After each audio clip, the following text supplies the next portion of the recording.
Hello everyone, welcome again to Computer Graphics. We'll be working on our color wheel, and I just want to give you guys a few ideas for what types of shapes you want your color wheel to be. This is probably the first step in the entire uh, creative process here is to come up with a good concept.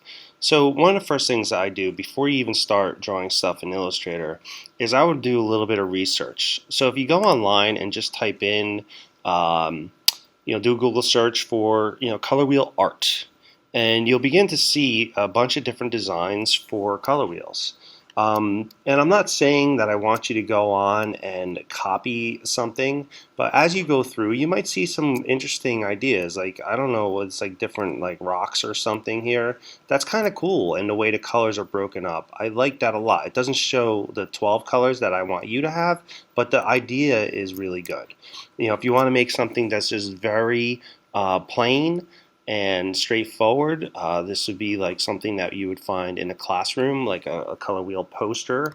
That's fine as well. If you do something like this, I'm going to expect the geometry to be like spot on. Whereas if you do something like this, these shapes in here are pretty organic, and you can, pretty much come up with your own drawing. You'll find things that are, maybe they were painted in a class somewhere on here. This is a little bit wild, but you could, maybe try to do something like that with like turtle shells and stuff. That's a really good idea. Like, create a turtle shell pattern. So you can see real quickly that you can find a lot of good ideas. This uh, 3-point perspective drawing of a city, something like that is definitely worth looking at.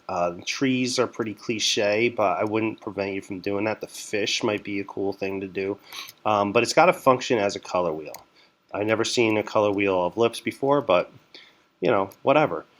These geometric designs are actually pretty simple to do. And if you remember when in Graphics 1 we created like the BP logo, I can show you really quickly how to do something like this if you like doing that kind of op art.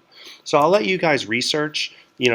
Please do a Google search of color wheel and try to find something that is interesting to you, and then you can start thinking about kind of rough draft in your mind at least what type of color wheel you want to do, and that's the first step.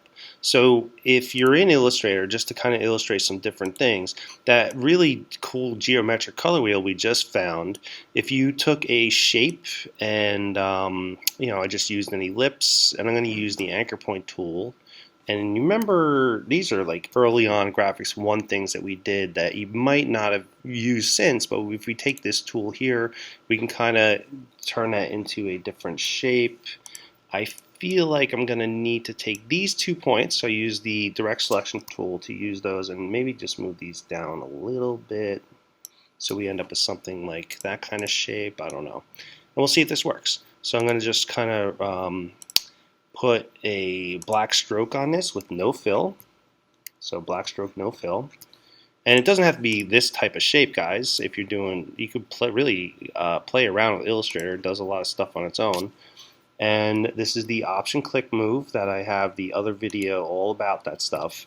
And we'll use 30 again, since the color wheel usually has 12 areas of color on there. So I'm going to hit copy, and then I'm going to hit Command D all the way around. And if you divide this up, you can see now I have this really cool shape. All right, so this, if I divided this right now, I would have, so let me just fill this with white, and then I'm going to hit Pathfinder, divide, and then ungroup it, right? So now I can start going through and filling these with color. So there's a couple ways to go about filling things with color as well, and I'm going to illustrate that in a whole other video because I don't want to make these videos too long.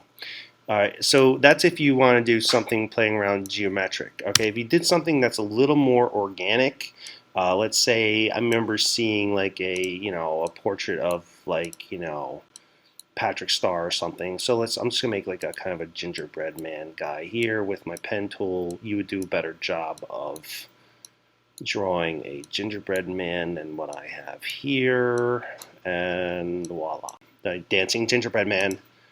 So, if you wanted to start with something like this and you wanted to divide it up into 12 different shapes, you don't even have to use straight lines for this, but you are going to have to draw a certain number of lines going through the objects. And, it's probably going to be 6 lines because we're going to end up with 12 shapes. And you're going to have to kind of choose how best to cut this up. So it's going to take a little bit of thinking on your part. And I didn't draw enough lines there, but I just want to show you how to do this. If you want to divide this right now, these lines we just drew through here have a fill on it, so you got to make sure they have no fill.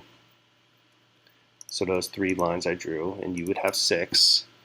And then you could, divide this up. But you got to be careful because I end up with like little extra shapes in there, which can become part of your design. So that's up to you as well. That probably not the best example, but I'm just kind of illustrating how to do this.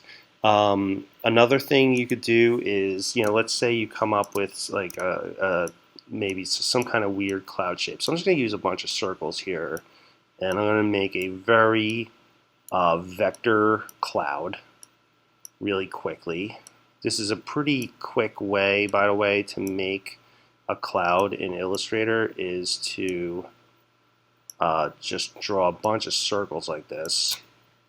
And if you select all of these and I'll unite them into one shape, you could actually just kind of divide this up. I'll ungroup it. Now I have a cloud or 2. And you could play around with these shapes as far as your color wheel by doing the divide move with the straight line. Okay, so if I rotate that, which is in the other video, and now I can divide this up and I could start to create some kind of weird sky color wheel thing this way.